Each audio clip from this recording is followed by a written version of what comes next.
Hello and welcome to our demonstration of the 3DC SciFi City Construction Set number 3.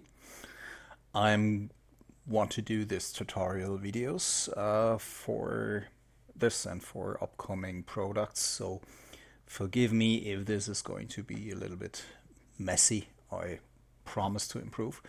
Nevertheless, I hope that I could give you a bit of an idea of how that construction set works together, how you can best utilize the features in the set, but maybe as well to give you some ideas in how you can optimize your workflow working with Poser, assemble things together, be a little bit more practical and not to waste too much time. Anyhow, this is focusing on the SciFi City Construction Set, so let us just get started. So the set comes actually with a set of street planes, building sets, as well as light sets and predefined atmospheres and backgrounds. You also get a couple of preset scenes. So, but we would like to start from scratch, so you get an idea how things work together. I'm working with Poser 2014, however, for compatibility reasons and to show you that it works with older versions as well, I'm working on a 2012 version today. The set works downwards compatible until version 8 of Poser. There's not really any features that would only work with a much newer version. So we don't expect any sort of compatibility issues downwards. For my friends using DAS, I can say that all the items load okay in DS. However, there are a couple of features like the lightning that's been set for Poser, and some of the additional parts like the atmospheres and so on, which are not 100% compatible with DS. Nevertheless, if you're familiar how DS works, you can certainly set this and get it to work in DS without any problem. Okay, so I've started up an empty Poser scene. You see it's usually starting with the main camera and with the ground plane, so I'm just removing the ground plane because it's just not really useful for us here. The first thing that I would recommend you to do is in the camera part of your runtime, you will get a preset camera set that is giving you the right distance, etc., to all the cameras that have been set in the scene, like the top left and right camera, but as well a preset dolly camera. If you double click that, it will switch to your dolly cam, and if you actually move to your dolly cam, you will see it's been set to a certain location in the scene, which is just a bit distant from a city center, so you can view into the middle. One recommendation, if you are, I would recommend you to go to your general preferences and to the interface and make sure you're using Poser native units. The city planes are using Poser native units in incrementals of 60. You can actually, so therefore, move your planes around and use the incremental of 60 to properly place the planes in your scene. So Poser native units is recommended.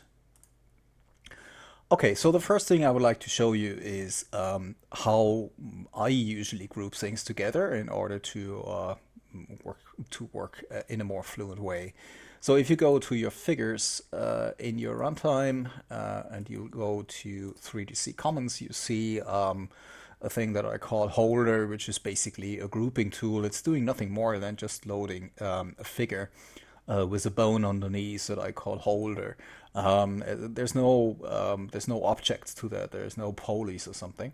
It's just simply a figure, and I'll show you why. So if you go to the SciFi City Construction Set 3 plane defaults, you'll see the plane complete, which includes all the cars and the light adapters and so on and so on. So if you just load one plane, you will see it appearing in your scene. Just here, you will see why. You can if you just unfold the body of the street plane, pick that and group it under the body of the holder, right? Now load another plane, click on the body, and move it by an incremental of 60 in its location in the scene. You'll see it actually mounts to the right hand side of the other plane. Now, in order to avoid these planes to look too similar, you can just rotate it by 90, for example. Now pick the body again of that new street plane and group it under the body of the holder again. And in this way you will actually see you can group multiple streets underneath one holder. You can do this over and over again. So what I've done in order to make it easier for you, I've already put a couple of assembled plane sets in the set. So there's a 2x2 and a 4x4. So if you load a 4x4 plane set,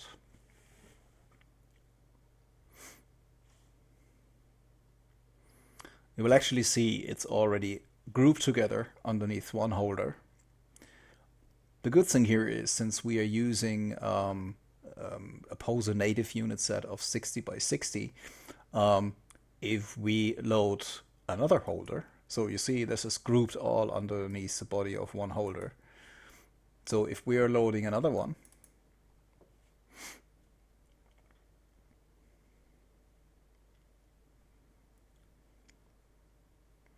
and actually it's not really, it's just taking a little bit of time since it is loading the textures, so it's not really about the polys and the whole scene. It shouldn't be sucking up too much memory.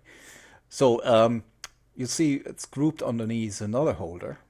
So if we now take the set position in the scene and let's move them by 240 because we have 4x4 planes. Each plane is 60, so this is a size of 240 by 240. So we'll move it 240 into the background. So this is how it looks like. Now if we move to the top camera, and this has been adjusted already a little bit, so it you don't have to move this around. And let's just make it even bigger so we see more. You'll see we'll have the second holder coming in the afterwater set. Now what I would like to show you as well is you can actually arrange your holders by yourself. So you just go to one of these things. You see we have the numerous plane sets grouped underneath that one holder. You can actually hold the shift button and select them, pretty much like in a Poser, in a Windows Explorer file selection. And now take them and move them underneath the first holder.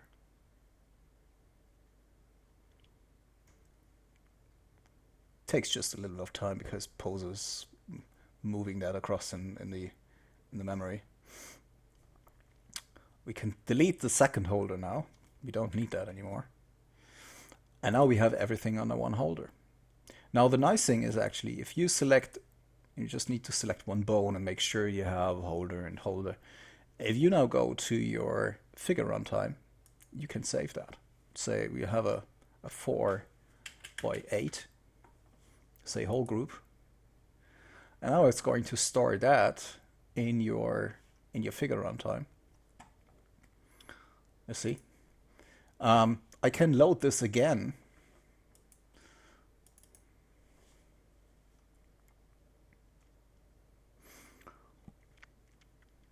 And we'll see another second holder popping up here in our hierarchy.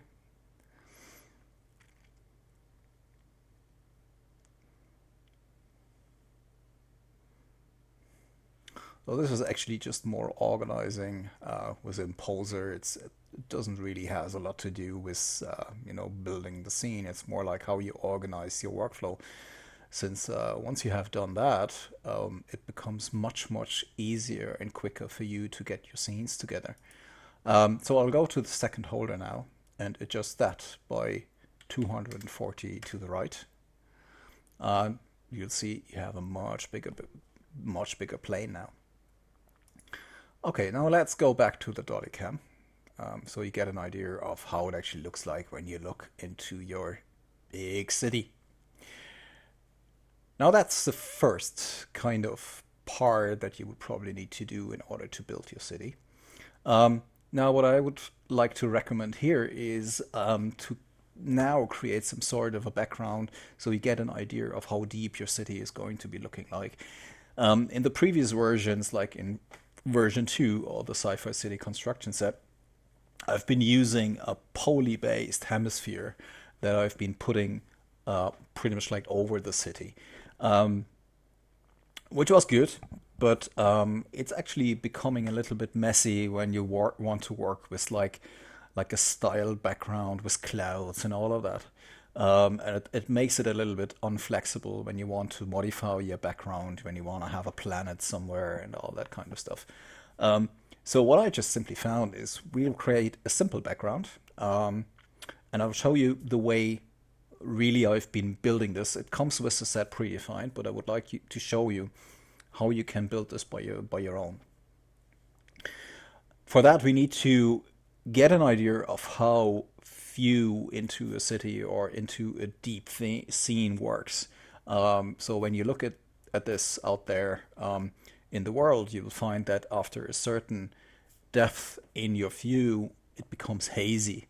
And at some point, the haze is sucking up your horizon. So you'll never be able to view until the infinity of a horizon. You will always, at a certain stage, the haze is going to suck everything up, and that's going to what we're benefiting from when we build a city center. I mean, let's assume this is going to be a relatively polluted city. Then after a certain depth, you will not see any more than just haze and fog, right? So the easiest thing here is basically to build a plain file that's just this is my size of the screen that I'm using for rendering. And now we're going to use a gradient from pretty much like the top to somewhere in the middle where we assume our horizon is going to be. You can take as a first color, like, you know, what is your sky going to look like, and then what is your horizon going to look like, which is usually like gray or some sort of gray. And then we just pull the haze from up there somewhere in the middle. So that's it. Now, in order to make it a little bit more, you know, nice, we're going to use a couple of clouds or whatsoever. You can pretty much like do this on yourself. There's no magic in here. Right, just a couple of things here. Oops. All right, we're going to save that. I've actually put a couple of, or actually two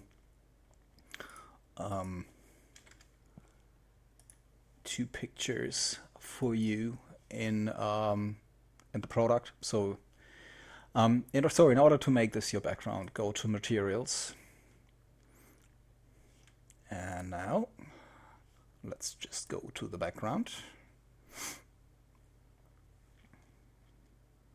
I know it looks a little bit messy with all these various figures in the drop-down list, but you will get used to that. Shouldn't be too complicated. Okay, so go to the background.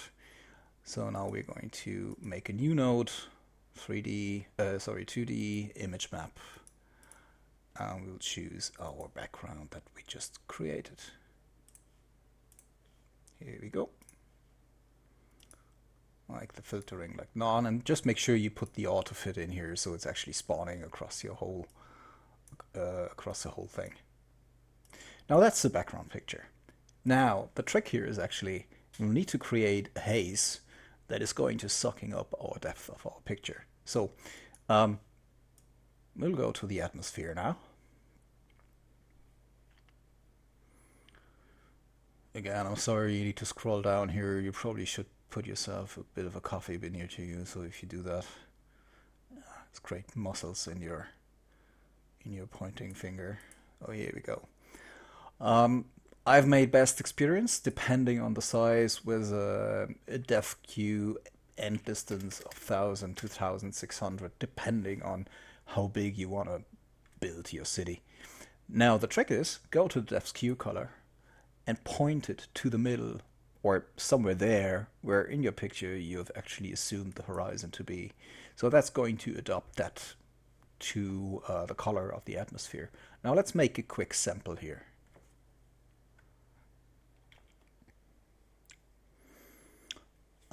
Though I'm actually rendering this with indirect light. I mean, for the construction of this, you can pretty much like turn indirect light off because it's just taking unnecessary time here. I mean, for this moment, we just would like to assemble the city, and we can probably use the indirect light ability once we make a final render.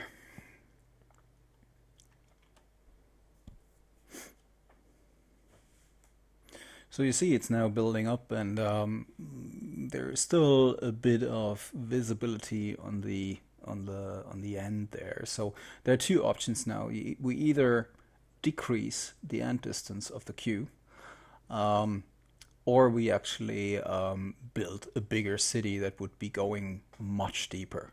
So the question is what you want to achieve here, right? And you need to come to this conclusion by yourself. If you create a bigger city, it's definitely going to take more time to render. So for our purpose here to demonstrate, we're just reducing the depth queue end distance a little bit as well. Just as I just said, we can actually remove the indirect light setting here from the render settings for this moment because this is just going to take a little bit too long for sample rendering. So let's just take another sample render here with reduced end distance, and you will see it goes much faster. It's just, as I said, it's just for testing purposes.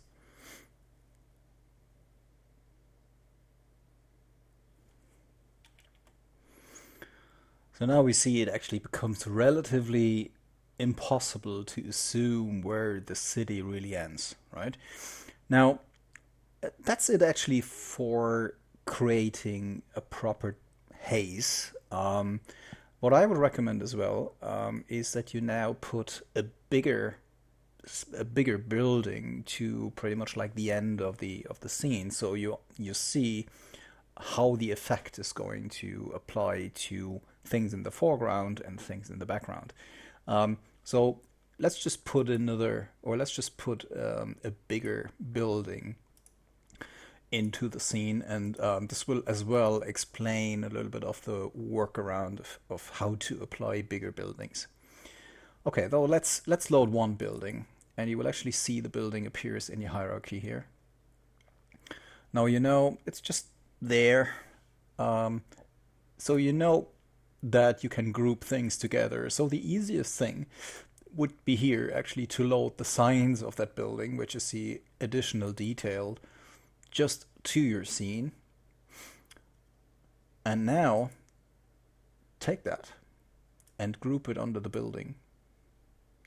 And now select the building, and you can pretty much do everything with the building, and that will apply to everything like the signs and the light throwers.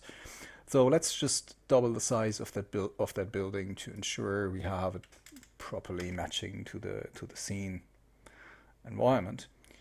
And let's just pick it and pull it somewhere. Let's pull it somewhere in the middle.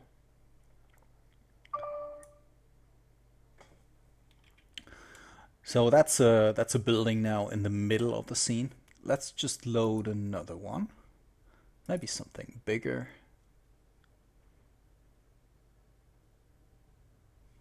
And though this is building 5, you see it's locating in the middle. And I'll load the signs. Now you don't need to load the signs, right? I mean, this is just adding more detail and light effects to the buildings through the light throwers and all that kind of stuff. So I'm doing the same thing, grouping it underneath the building, and then select the building and, for example, add it to 200 or something from the size perspective.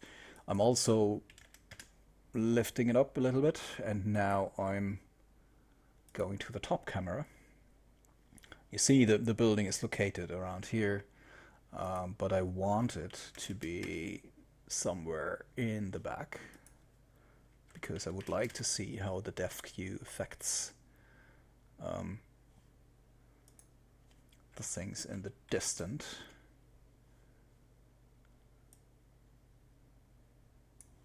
And by the way, if you for some reason actually can't select the building, or you select it and get something wrong and whatever, just simply go back to the signs or the light throwers or whatever you misplaced, and just put everything back to 0, and it will just simply go back to the building again. So let us take a look from the dolly cam view. You see that's actually hiding behind the other building. That's not ideal. Well, let's just pick it and throw it somewhere around here. And in order to get an idea of how things in the foreground look like, let's just load a third building. And let's add the signs. Oh, this is building 8. And we're pulling the signs underneath building 8. Selecting building 8. Double the size. Lifting it up. And now let's just move it into the foreground, or even a little bit further into the foreground, and then just pick the building and maybe pull it to the side. Maybe, I mean, these things are usually good in framing your site, or framing your view, so you don't need to put hundreds and hundreds of planes to the side of the city or something. Now we have a building in the foreground, somewhere in the middle, and somewhere in the rear view. Let us just save that for 1 second.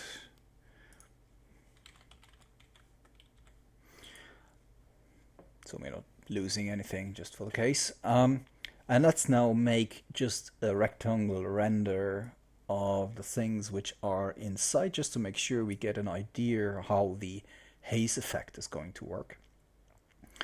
I'm just going on pause and wait until the render is finished.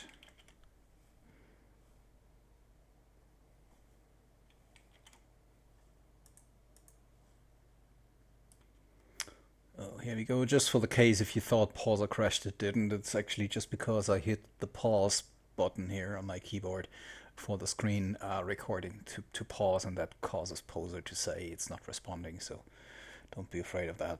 So this is how it looks like, right? So that's already pretty amazing, right? We have something in the foreground, in the middle ground, and somewhere there in the back. Now you see we could still adjust the haze a little bit and maybe make it more vanishing or something. Nevertheless, we don't want to mess that up again, so let's just keep it as it is. I'm just going to go on pause and add a couple of more bigger buildings, so we get a little bit more of detail to that scene. I'm going on pause again. Okay, so here I'm back again. I've added a couple of additional buildings to the scene. Let me just fold them in the hierarchy editor. Now the result, let me just show you a quick render I did a second ago. Again, this is all without using indirect lighting. So this is pure like Poser 7 output or something. Of course, I've been not setting the right detail level for the rendering, so some of the things are still fractals, etc. But nevertheless, I mean, it doesn't look too bad, to be fairly honest. To my taste, I would actually put a couple of very distant buildings here, specifically in the empty rooms between these bigger buildings as well, so we could actually, you know, still see something in that back distance, because realistically the view goes into the middle of the picture, and if we're not seeing anything here, then it looks pretty, you know, empty. Another thing that I would like to show you, you see we have put around, I think it's 18 bigger buildings into the scene now. So what I would recommend you to do, but this is really again just for organizing purposes, go to the commons again, load a holder, and now select your buildings and group them under the body of the third holder that we have here now.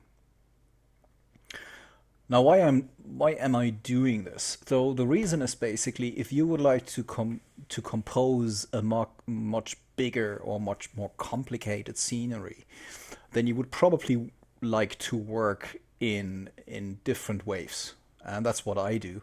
Though, for example, you could save your bigger buildings separately, and then just simply put things like landing planes or landing aircraft somewhere. You can assemble our landing platform to some of these buildings and have planes landing on that, and you just save it again, and then you go back to your main composing, and you just load the big buildings again. And that makes it much easier because you don't need to work in the full scenery just to place an aircraft, right? That's just from a workflow perspective. It makes it much easier to assemble a scene, and I do this as well for things like when I work with people, so with people figures, etc. I assemble them in a holder, save them, make them pose, and save them separately, and then build my background or my scenery, and then just pull the people back in again. Okay, so let me just put another couple of bigger buildings in the very background. Just doing the same again as I did before. I load a simple building. I load the signs to it, like we did before. Same procedure. Grouping the signs under the building. Select the building. Make it bigger. Put it to the back of your scene. Let's J minus. And then just, where is it? There it is. Come on. Sometimes poser is really selectable. Where are you? Here you are.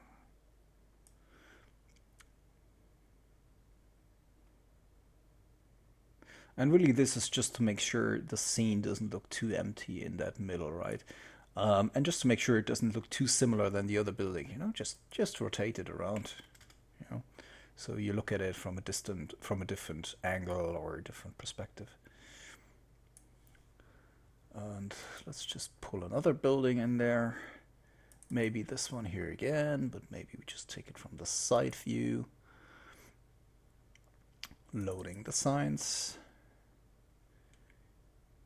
Grouping the signs under the building.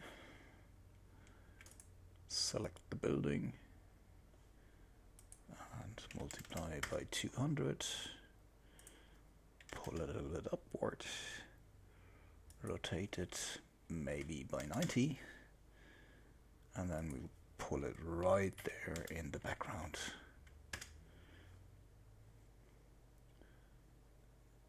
Let's just pull it there.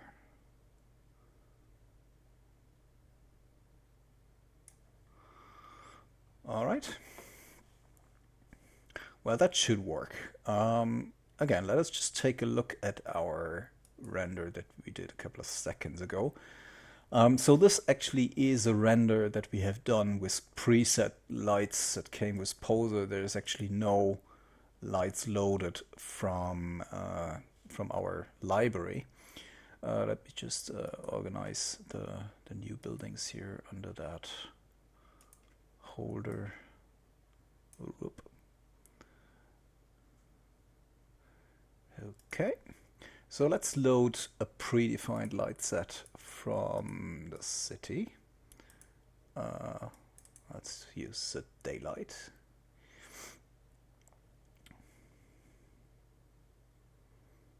Now, what you will actually see here is that the daylight and lights the scene from the front, which is not really giving you a good impression from for shadows. So you can probably just simply rotate it a little bit so you get a little bit more long shadows or something.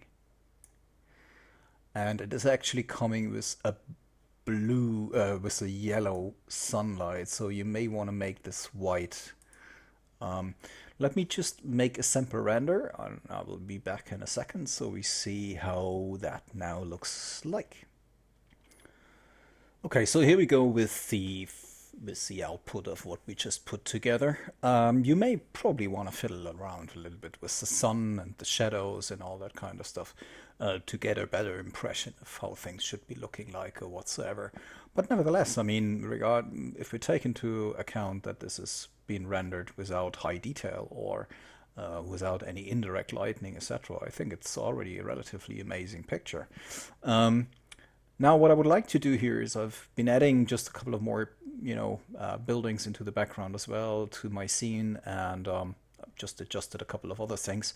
Not really anything major. It's just a few things. I've been seeing if you put buildings too far in the back, you will see that the atmosphere overlays your background picture, and that makes it unnaturally as well. So that needs to be corrected. All right, so let me save my picture. Um, sorry, my scene. Um, and I will do a full blown output by that in a short moment.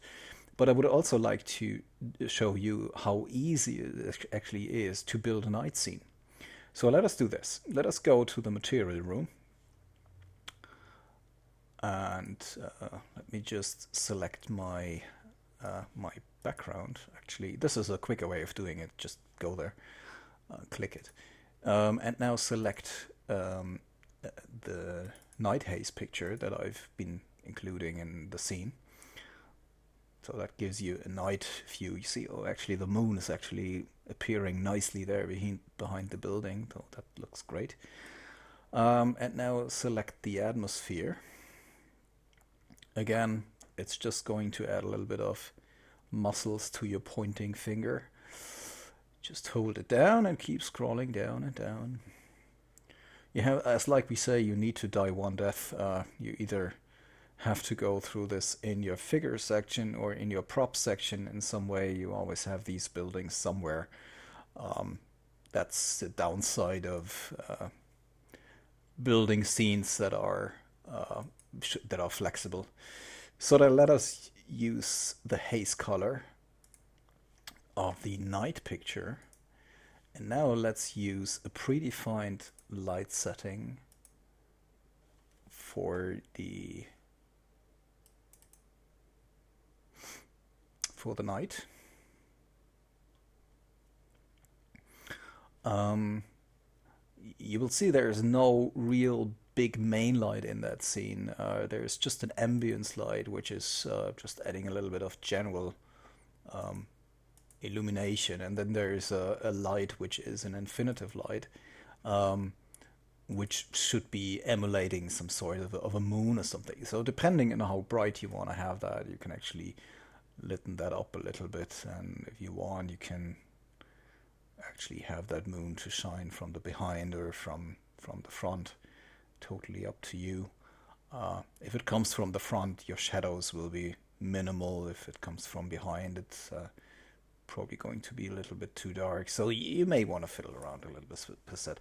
So let me make a simple render. Again, this is now without any indirect light. However, specifically for the night views, you need indirect light because that is what's emulating all your signs and all your illuminators in the scene. So what I'm going to do here is I'm going to render with indirect light now because I want to get a real view of how things are looking like. I'll put the indirect light quality somewhere in the middle, right? So I'm going to pause just to make sure I'm not wasting too much time of your attention. And I'm going to make a quick sample of the middle of the center here, just so we get an idea how the haze is working out for this one. And I will be back with you in a short moment. So here we go. The scene is rendering. As you see, the parts of the image are dropping in. As you actually see, the rendering time here is relatively quick. I mean, this comes through relatively fluent. So I hope that even on slower computers, it's still working out okay. From a memory perspective, I mean, working with 3D programs, I usually recommend 16 gig of RAM any house and a 64-bit operating system in order for your programs to handle the load. I mean, this is not necessarily just because of my packages, but I wouldn't actually work under that. Speed of the processor is not really the big thing here because it just influences rendering time. If you would like to spend more time on waiting, then you can even go with something slower. But stability and getting things together is more a question of memory. Right, so I actually think that the output looks okay. I mean, we could probably add a little bit more contrast and all that stuff, but we can do that in post work as well. So what I'll do is actually I'm going to save that scene and deliver that to you in your in the package, so you can actually get it from there as well. I'll make a full render snapshot as well with a little bit more detail. So the render settings, I mean, depending on how much time you have to wait, I usually go with the most lowest shading rate I can apply, and then probably adding a little bit of irradiance caching and indirect light as well. In another tip window, or sorry, another additional video, I'm going to show you how to add 3D motion blur. As you've probably recognized, there are small little cars on the street which have a morph inject, which you can use for creating motion blur. So that helps. I mean, you've probably been seeing this in the sample pictures in the product package, that there's a blurring, you know, or some sort of a motion blur when that the cars move, etc. So that's relatively easy to make. Now, this is it actually for constructing a city with SciFi City Construction Set 3 from 3DC.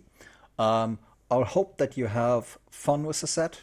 Again, as I said, it actually makes a lot of sense if you buy Construction Set 2 and some other parts of these packages, so you can actually put them together. You would certainly appreciate if you put more or other buildings into the city scene. It would probably look great.